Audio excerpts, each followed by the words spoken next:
الرحیم۔ ایک شخص فرماتے ہیں کہ میرے والد کا انتقال ہو چکا تھا، میں اور میری والدہ اور میری خالہ کی پرورش میں تھا۔ میں میری والدہ اور میری خالہ کی پرورش میں تھا۔ میں جب بکریاں چرانے جاتا تھا تو میری خالہ مجھ سے کہتی تھیں کہ محمد کے پاس کبھی مت جانا، وہ تجھے گمراہ کر دیں گے۔ لیکن پھر بھی میں بکریاں لے کر گھر سے نکلتا اور بکریوں کو چرنے کے لیے چھوڑ دیتا۔ میں رسول اللہ صلی اللہ علیہ وسلم کی مجلس میں چلا جاتا اور ان کی باتیں سنتا۔ جب میں شام کو بکریاں لے کر واپس گھر جاتا تو میری خالہ کہتی کہ بکریوں کے تھن کیوں خشک ہیں؟ تو میں کہتا پتہ نہیں۔ دوسرے دن بھی یہی کہا۔ تیسرے دن بھی میں معمول کے مطابق بکریوں کو چھوڑ کر حضور صلی اللہ علیہ وسلم کی مجلس میں گیا اور اسلام قبول کر لیا، اور ساتھ ساتھ میں نے اپنی خالہ کا اور میری بکریوں کا معاملہ حضور اکرم صلی اللہ علیہ وسلم سے بیان کیا۔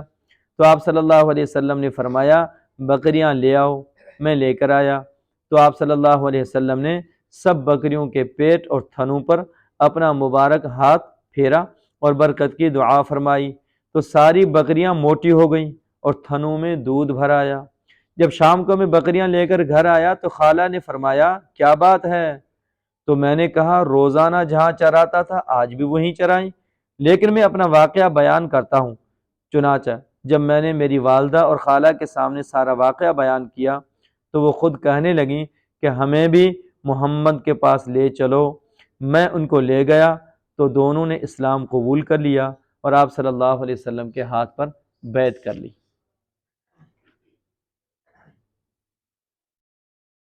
نیک اور صالح اولاد کے لیے اس دعا کا اہتمام کرنا چاہیے، رب حبلی من الصالحین، رب حبلی من الصالحین۔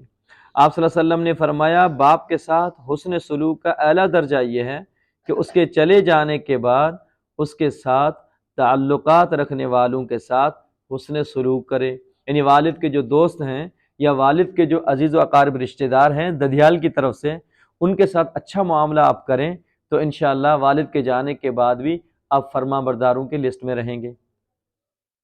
آپ صلی اللہ علیہ وسلم نے فرمایا میری امت کے 70,000 یا 60 لاکھ افراد ایک ساتھ جنت میں داخل ہوں گے، ان کے چہرے 14ویں رات کے چاند کی طرح چمک رہے ہوں گے۔ اور آپ صلی اللہ علیہ وسلم نے فرمایا مسواک ضرور کیا کرو کیونکہ اس سے خدا کی خوشنودی حاصل ہوتی ہے اور آنکھ کی روشنی تیز ہوتی ہے۔ اور آپ صلی اللہ علیہ وسلم نے ایک نصیحت یہ بھی فرمائی تم اللہ کی عبادت اس طرح کرو گویا تم اس کو دیکھ رہے ہو، تم اپنے آپ کو مردوں میں شمار کرو، پھر ایک ایک پتھر اور درخت کے پاس اللہ کو یاد کرو، اور جب تم کوئی برا کام کر بیٹھو تو اس کے ساتھ ہی اچھا کام کر لیا کرو۔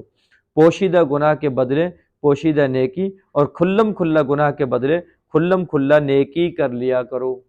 صلی اللہ علیہ وسلم۔